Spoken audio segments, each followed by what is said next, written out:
If you prefer your EDC fixed blades to be smaller, light and nimble, easily carried in a front pocket, or maybe unnoticed on your belt, something that disappears. Today ain't that video. Instead, we have an awesome EDC fixed blade coming at us straight from Damn Designs. And you're going to want to see this, so stick around.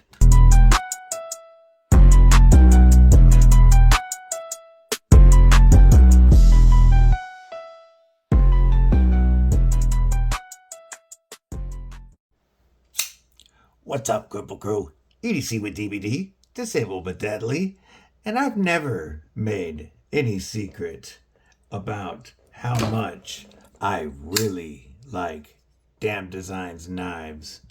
They're awesome, cool, chunky styling, and they're fantastic ergos.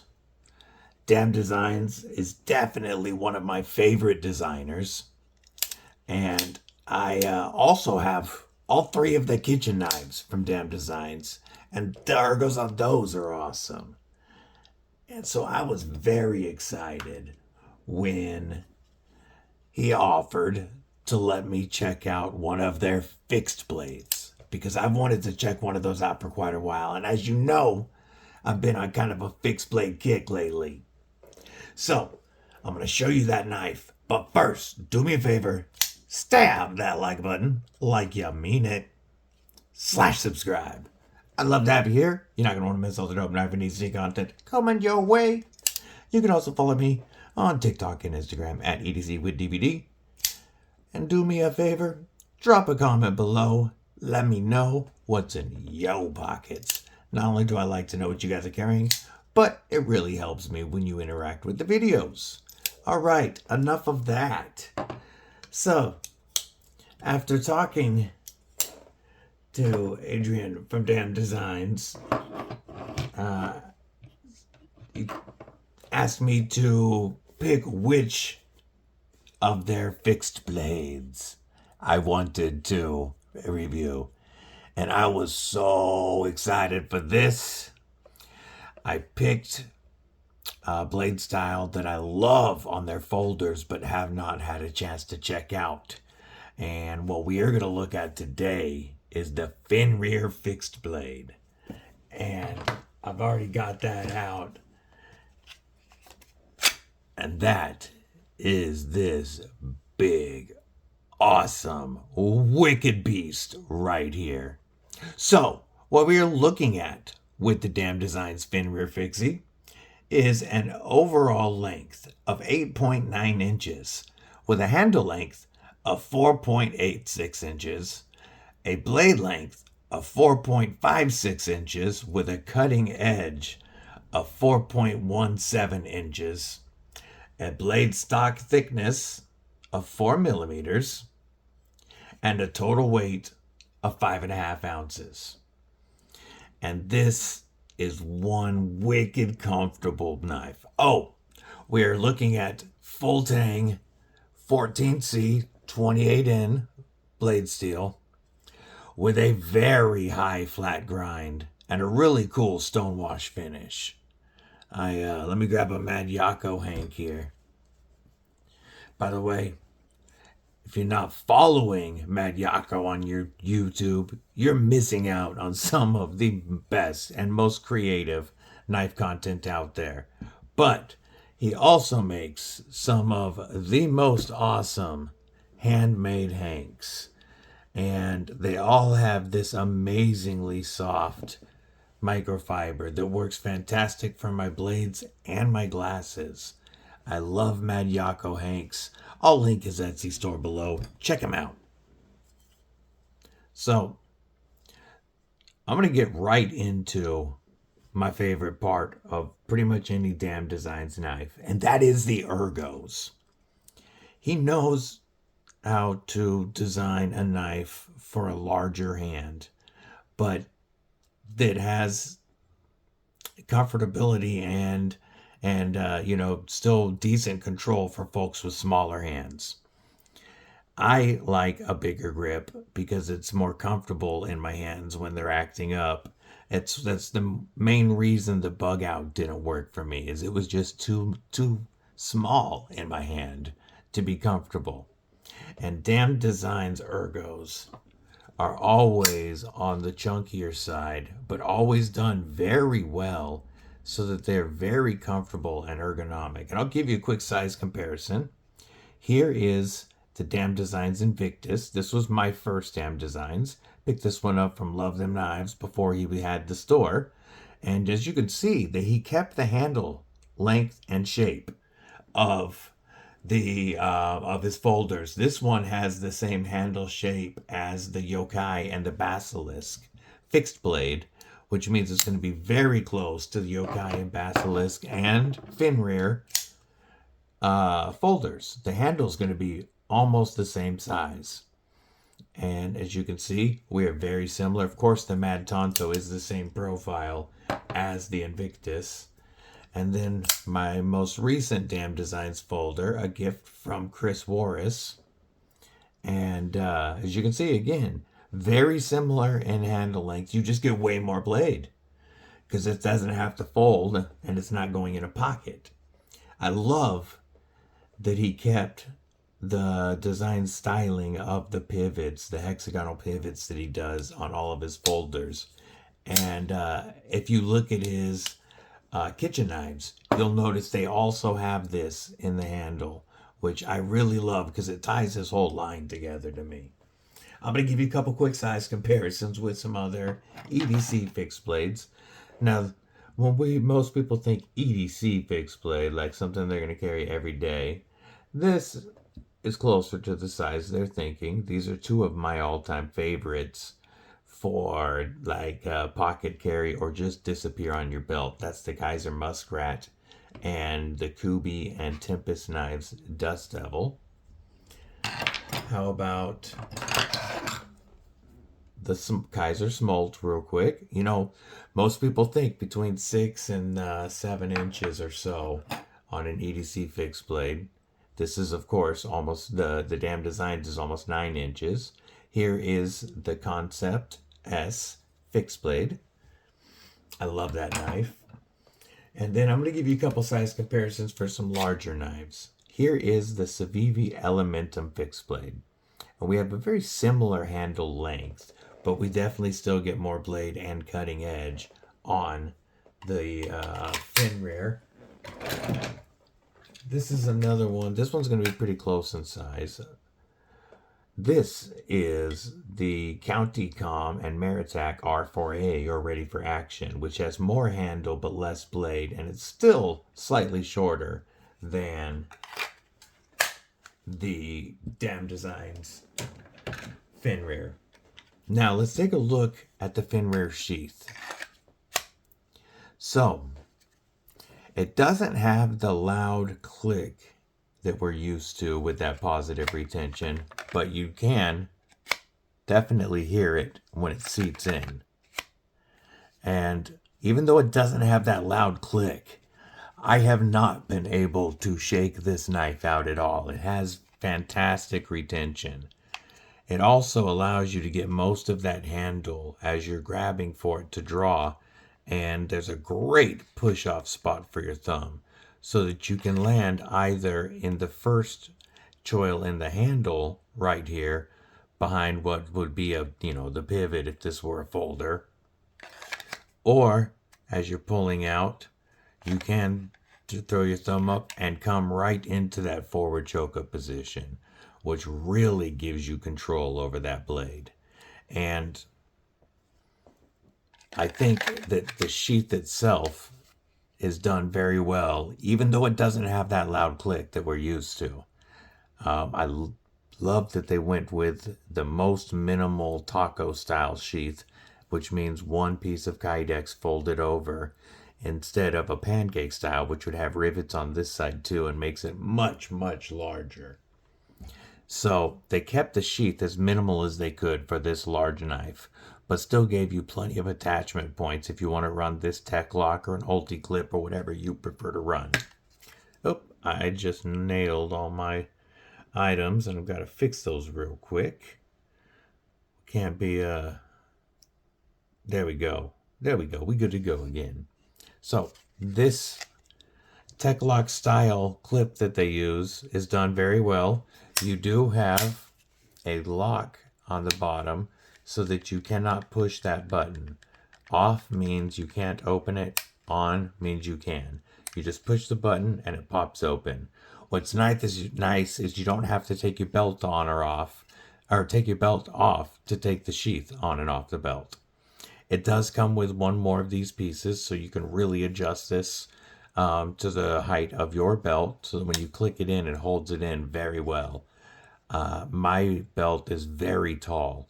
I wear a pistol belt, and so this carries it very well, and it does not move once it's on the belt.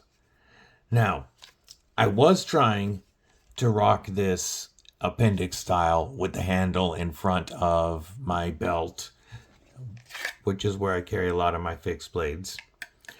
But depending on the pants, this chunky handle does stick out a bit and give me a bit of a knife boner.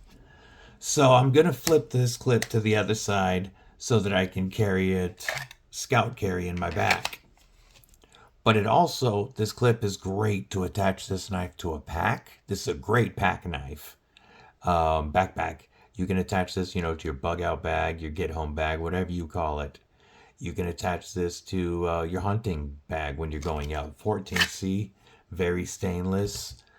T8 Torx construction means you can take these off to clean them if you use this knife out in the field, so that you don't have to worry about anything under those scales. And this also makes a fantastic vehicle knife, like your truck or car knife, because it's useful for so many things, including beef jerky defense. Now, we're going to talk about the ergos real quick. So, like I said, you do have because you have the same size as their usual folders, you have a full 4-finger grip back here. You also have a very comfortable choke up position. And even though there's no jimping on the top of this blade, I'm still locked in. And I feel like if there's any thrusting or cutting motions, I'm not sliding onto that blade if there's any beef jerky juice. The edges of these G10 scales are chamfered right here, which are great for a pinch grip here, or make it very easy to lock in and use that tip for any type of utility cutting. And a Wharncliffe, this one having a perfectly straight edge and a very low, it gives you a very low tip like all Wharncliffes, which makes that tip very easy to get down and use for any type of cutting. A Wharncliffe is a great EDC shape for your blade. Also, let's try cutting straps. A Warnie's good for that because you have this whole length before you slide out of the cut. So plenty comfortable to turn around and cut straps. Beef Jerky Avenger, I am capped off back here, and with this guard here and then this extra deep choil the way it is, I have no worries that if there were any beef jerky juice, I'm going to slide onto that blade. And in a beef jerky defender grip, same thing, capped off. Even though I don't have a pocket clip locking into my hand like I talk about often, I still am very locked in for any type of beef jerky Avenger or defender scenario. And a Wharncliffe blade is one of the best for those, especially in a slashing maneuver. Because in a slashing maneuver, a Wharncliffe not only stays in the cut without slipping out because of no belly, but it also carries the full force of the cut all the way to the tip. so it can really open up some beef jerky bags. And perfect for thrusting as well, because you've got a very acute tip that widens very quickly, which opens a channel in that beef jerky bag rather rapidly. And let's take a look at how this edge comes from the factory on this 14C. Oh yeah.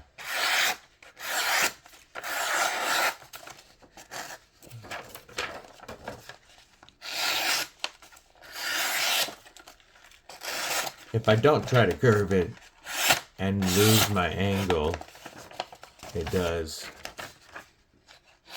very well.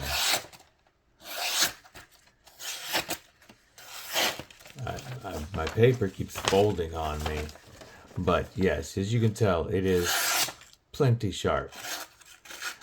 And C14C 28N has some awesome properties for a fixed blade or a folder. 14C 28N, it holds its edge for a decent amount of time, but the nice thing about that edge retention is it's very stroppable. It's very reactive to a strop. It will come, you can bring it back to a very fine edge multiple times if you maintain it in between sharpenings with regular stropping. You can prolong that edge retention so you sharpen less often. Also, it's a very stainless steel, so much less worries about corrosion, and it's got plenty of toughness, which is good for a fixed blade, because your only way to fail on a fixed blade is for the blade to snap. And that's what makes a fixed blade so much stronger, so much more reliable than any folder can ever be, is there isn't failure points in a pivot, in a lock system, in stop pins, any of that. You just have one sharpened piece of steel with scales on it. So your only failure is if this blade breaks. 14C28N, a fantastic option. We also have a lanyard spot on the back if you're looking for it. The edge on this is pretty even. It is slightly wider at the back. Not very much. This side looks very even. Our tip, if we can get that to show up, is very acute. And also nice and straight. Our plunge grind has kind of it really has a weak termination to the plunge grind, to where we are getting thick for quite a ways up. I mean, you do have a decent amount of sharpening life, of course, but you would widen up rather quickly here in the back. Luckily, 14C28N being able to strop it means you're not going to be sharpening it too often, and so that amount of life is going to last you quite a long time with this knife. You could cut your own sharpening choil in if you wanted it not to widen up in the back, but I rather like the way that it's done right here, because it keeps you locked in but off of that edge. So I love the sheath on this. You know, that positive click would have been satisfying just mentally. It makes us all feel better when we hear it. But I have carried this and I have tried several times to shake this knife out of the sheath, and it does hold it. So I'm not knocking it on that. Oh, one other thing that I want to point out. When you pull this out and you use that push off, you do not want your finger to be up here by the sheath, because when that blade comes out, it's going to come right through your finger. I may or may not be talking from experience. I may or may not have drawn this across my left hand. but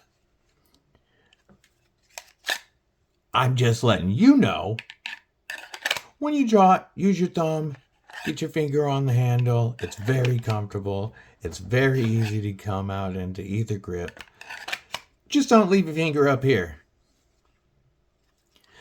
So, I would like to know your thoughts on the Damn Designs Fenrir. I am going to carry it more. I'm going to carry it scout style. And I'll let you know how it feels carried in my back in one of my future 5-minute or less smash or pass videos. If you haven't seen the one I dropped this morning, episode 1, please check that out. Let me know if you guys like that series, because I'll keep doing it. I hope everybody has enjoyed this and has a killer day. Stay safe, stay frosty, but most importantly, stay deadly.